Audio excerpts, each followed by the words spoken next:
Lagos, Nigeria, a city of dreams, ambition, and relentless struggle. Adunni once felt alive here, chasing her dream of becoming a renowned fashion designer. Her designs were vibrant, inspired by traditional African patterns mixed with modern flair. But that was a lifetime ago, before disappointment hardened her heart, before a child turned her life upside down. Adunni stood in her small cluttered apartment, staring out the window at the busy streets below. The noise of the city felt distant now, just like the dreams she once had.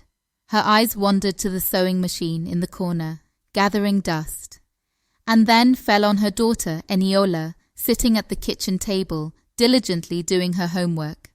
Adunni's face tightened as she watched her. "You don't even know, do you?" Adunni muttered under her breath, bitterness rising in her throat. Eniola looked up, sensing the familiar tension in the air. "What did you say, Mama?" she asked, her voice quiet, careful.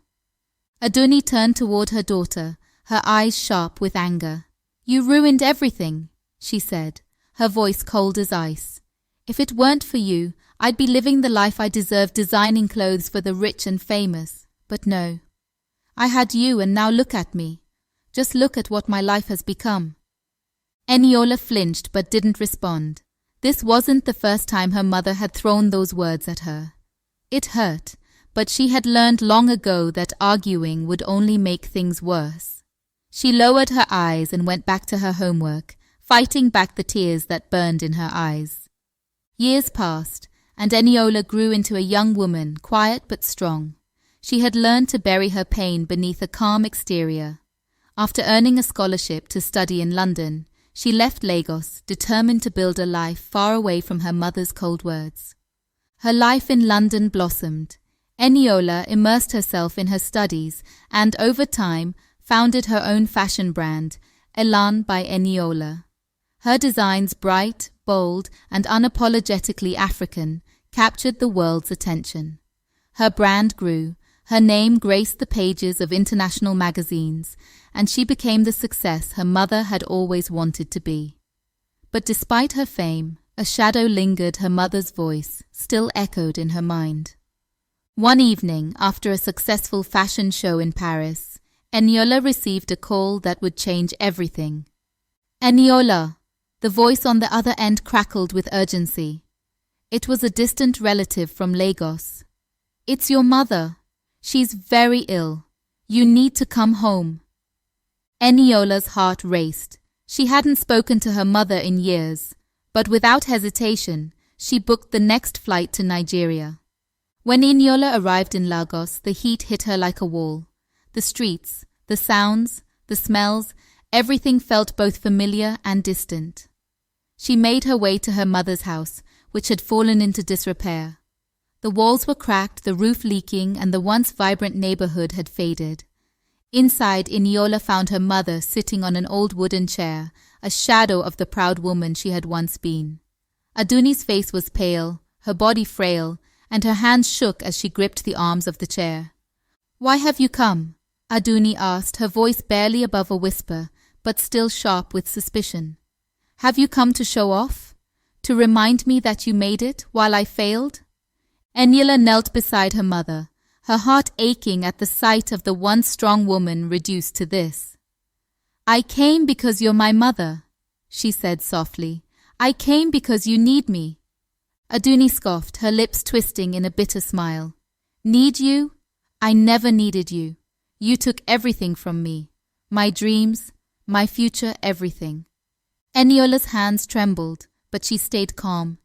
"Mama, I didn't take anything from you.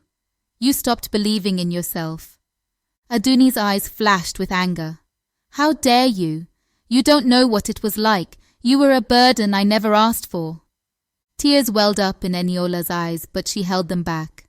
"I'm sorry for the pain you went through, Mama, but I didn't ruin your life. You gave up on your dreams because you were afraid to fight for them." Adunni's face crumpled, and for the first time in years, tears spilled from her eyes.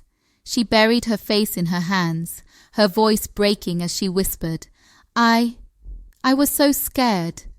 I blamed you because I didn't know how to blame myself. For the first time, Eniola saw the cracks in her mother's armor, the fear, the regret, the guilt. She gently took her mother's hands, her voice soft but firm. "It's not too late, Mama. You can still create. You can still be part of something." Adunni looked up, her eyes searching her daughter's face. "But I've lost so much time. I'm too old, Eniola. What do I have left?"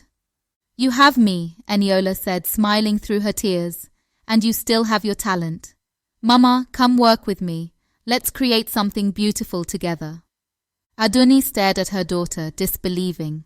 She had spent years resenting this child, blaming her for everything that had gone wrong in her life.